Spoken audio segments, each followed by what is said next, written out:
वाक देवी को नमन।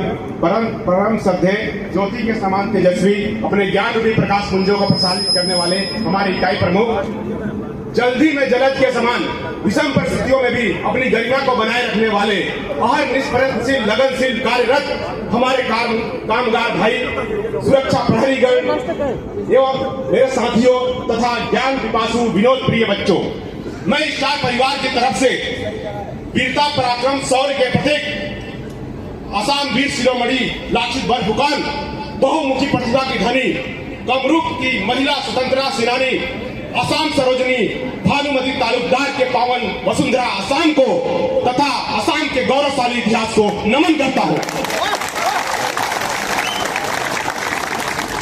जिनके योगदान से हमें यहाँ एकत्रित होकर का सौभाग्य प्राप्त हुआ है।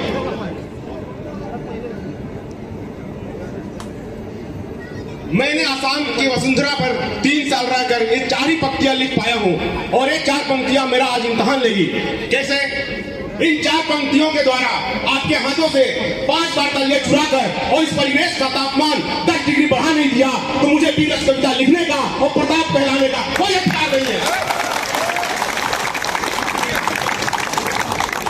राणा जी ने जो मेरा परिचय दिया उसे आप भूल जाइए। मैं अपना परिचय देना चाहता हूं कि हास्य की भाषा नहीं लिखी है, ना ही गजल सुनाता हूं, कविता लिखने नहीं आती, दर्द लिखते जाता हूं। हास्य की भाषा नहीं लिखी है, ना ही गजल सुनाता हूं, कविता लिखने नहीं आती, दर्द लिखते जाता हूं। हिंदू मुस्लिम या सिख का पक्ष नहीं मैं लाया हूं, हिंदू मुस्लिम सिख का पक्ष नहीं मैं लाया हूं। अरे मेरा मणिपुर जल रहा है, चिट सुनाने आया हूं। जैसा कि सबको विदित है कि सितंबर 2023 में 2 घटनाएं हुई थी। एक तरफ दंगों की आग में हमारा मणिपुर जल रहा था, जिसको देखकर असम के वीर शिरोमणि अभी भी अपनी जगह से रो रहे हैं। और दूसरी घटना हुई थी 23 सितंबर 2023 की, जो अनंतनाग में हमला हुआ था, जिसमें हमारे सेना के 3 जाबाज रणबांकुरे मेजर आशीष, कर्नल मनप्रीत और डीएसपी मूलभीत भट्ट शहीद हुए थे। इन दोनों घटनाओं पर आधारित हम सभी को सोचने पर मजबूर करती स्वलिखित अनुप्रास अलंकार से अलंकृत वीरस की कविता, जिसका शीर्षक है हिंदुस्तान के लिए, मैं आपके सामने प्रस्तुत कर रहा हूँ।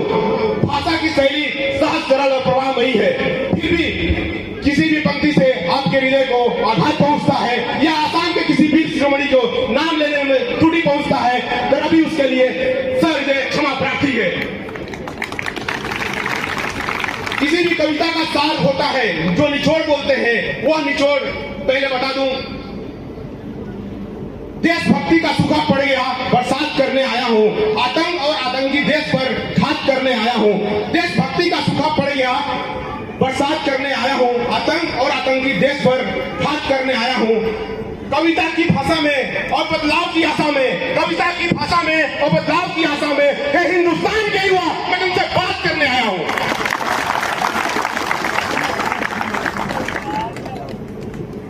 बदलाव की आशा में और कविता की भाषा में जो बात करनी है वो इस प्रकार है।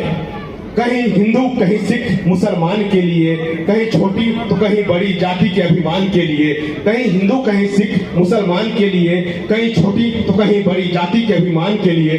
दंगों से तो देखा मेरा मणिपुर जल रहा है, भैया कुछ तो सोचो हिंदुस्तान के लिए। अवध के द्वार पे उजाला पड़ा है, कश्मीर के भूमि पे भी पाला पड़ा है। अवध के द्वार पे उजाला पड़ा है, कश्मीर के भूमि पे भी पाला पड़ा है। मणिपुर में कैसी आग जल रही है, अनंतनाग का मुंह काला पड़ा है। आतंकवाद क्यों है, आतंकवाद क्यों है? आरती या जान के लिए। और दंगों से तो देखा मेरा मणिपुर जल रहा है, भैया कुछ तो सोचो हिंदुस्तान के लिए। सराय घाट से लक्षित बरफुकान की चार रोई है, शिव सागर से पियाली फुकान के फांसी की करार हुई है। मेजर पावना ब्रजवासी रो रहे खड़े यहाँ, गोपुर से कनक लता बरुआ के तिरंगे ने शांत हुई है। और जरंगा पोथार से जटी सती जयमती कुमारी के बलिदान की मिसाल रोई है। बंटवारे के उठ रहे बवाल के लिए और अपनी तो अलग सी पहचान के लिए। दंगों से तो देखा मेरा मणिपुर जल रहा है, भैया कुछ तो सोचो हिंदुस्तान के लिए। बहादुर मेरे देश के वो लाल कहाँ है, आजादी की जलती मसाल कहाँ है, कहाँ है जवानियां जो देश पे मिटे। अरे वीर टिकेंद्रजीत सिंह, मणिराम दीवान कहाँ है, बहादुर मेरे देश के वो लाल कहाँ है।